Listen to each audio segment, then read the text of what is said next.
a questão da elevação do preço dos combustíveis, do uso da Petrobras e, particularmente, a discutir a paridade de preços internacionais da Petrobras.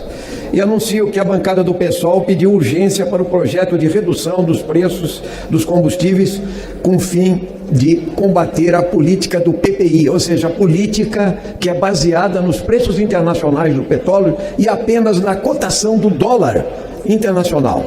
Ou seja, não se entra aqui no debate sobre custos de produção e refino num país que é autossuficiente em petróleo.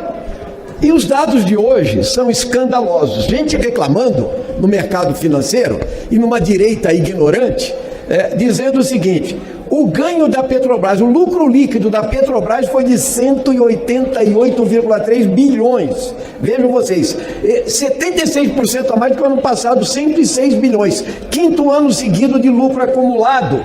E a distribuição de dividendos em um ano foi de 215 bilhões.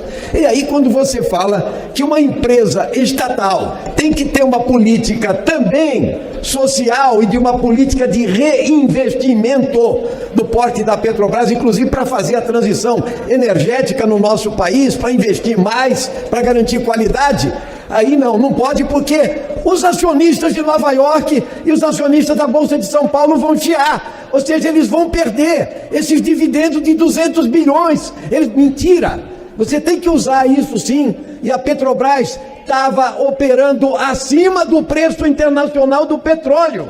Então isso que foi feito ontem ainda é só uma pequena margem para diminuir o preço da gasolina aqui no nosso país. Eu quero dar um exemplo seguinte: quando se fala empresa tem que ser privada. Ah, é?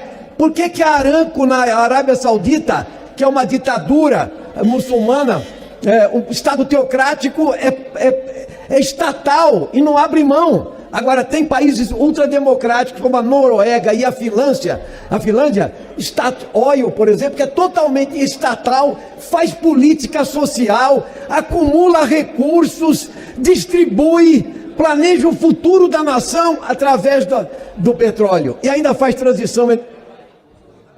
Presidente, ainda nós podemos citar o exemplo da Finlândia também, que opera gás, e tem de estatal que opera gás. Ou seja, por que a Petrobras tem que ser uma empresa só privada? Esta gritaria de mercado é contra o povo brasileiro. Nós estamos aqui para defender a maior empresa do Brasil, reconhecida internacionalmente, a segunda maior distribuidora de dividendos. Precisa parar, precisa ter função social, sim.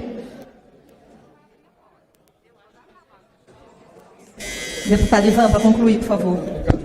Presidente, agradeço. Só para concluir, eu queria dizer o seguinte: todo esse debate que nós fazemos é o seguinte: quando fala que vai taxar o óleo cru, não pode, porque se taxar vai fugir, verdade? Quando fala que você vai utilizar o sobrepreço que a Petrobras está fazendo, não pode. Por quê? Porque é perda de confiança. Não, nós temos que entender que uma empresa deste porte precisa cumprir função social.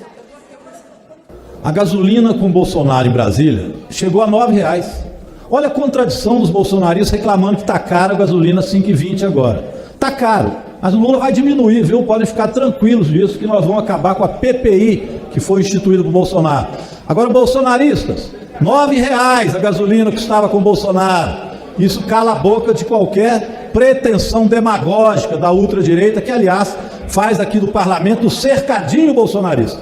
Bolsonaro perdeu a eleição e perdeu o cercadinho no Palácio. Aí agora eles querem, deputados, fazerem o cercadinho aqui no plenário da Câmara com argumentos completamente inviáveis. Gasolina de Bolsonaro era mais de R$ 9,00. Chegou a R$ 10,00 no país, pessoal. O povo brasileiro tem memória, por isso Bolsonaro perdeu a eleição.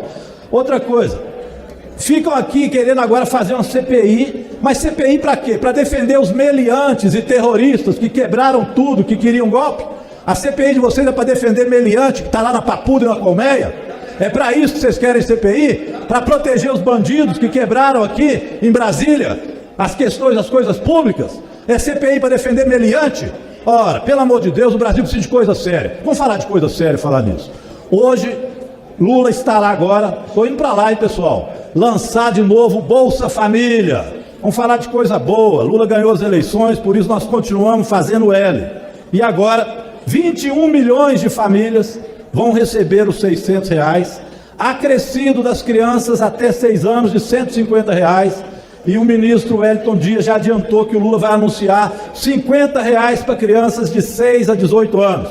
E vai ter que ter acesso à saúde pública, vacina e pré-natal. Não é cloroquina não, bolsonaristas, vacina.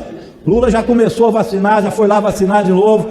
Então a Bolsa Família agora é acompanhada de política pública, é acompanhada de vacina e educação pública. Então tem que estar matriculado na escola. É o Bolsa Família como renda mínima para acabar com a fome que Bolsonaro retornou no Brasil.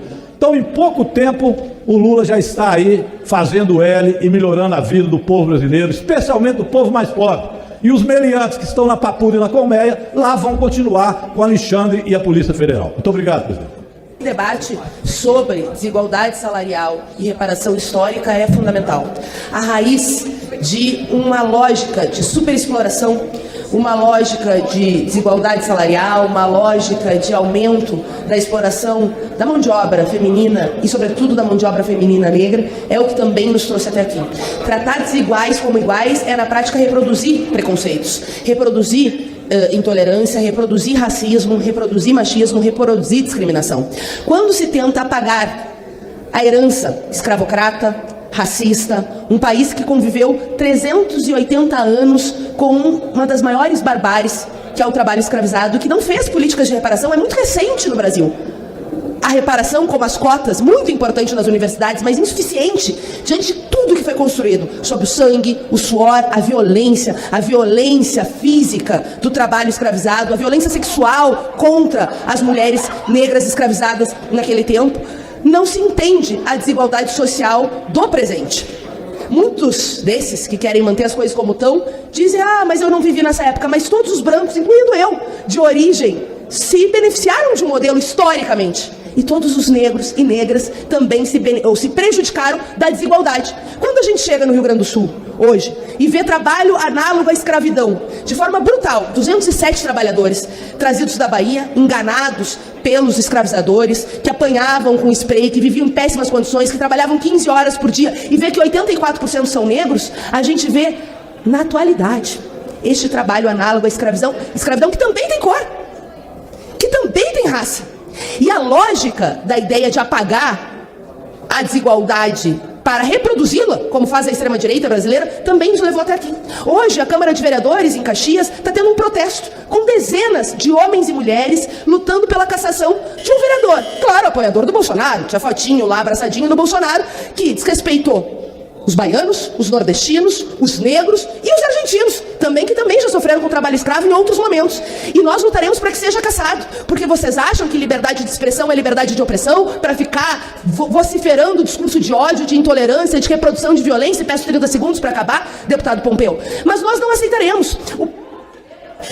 Obrigada. O povo brasileiro já mostrou que não aceitará. Mostrou na eleição, dando resultado nas urnas, a extrema-direita bolsonarista, mas é preciso demonstrar nas ruas. Por isso, o 8 de março é muito importante, é o nosso dia de luta das mulheres. Mulheres pelo fim da violência, mulheres pelo fim do assédio, mulheres pelo fim da desigualdade salarial, mulheres negras, mulheres trans, mulheres indígenas, mulheres brasileiras, para que não tenha anistia e para que a gente avance em direitos.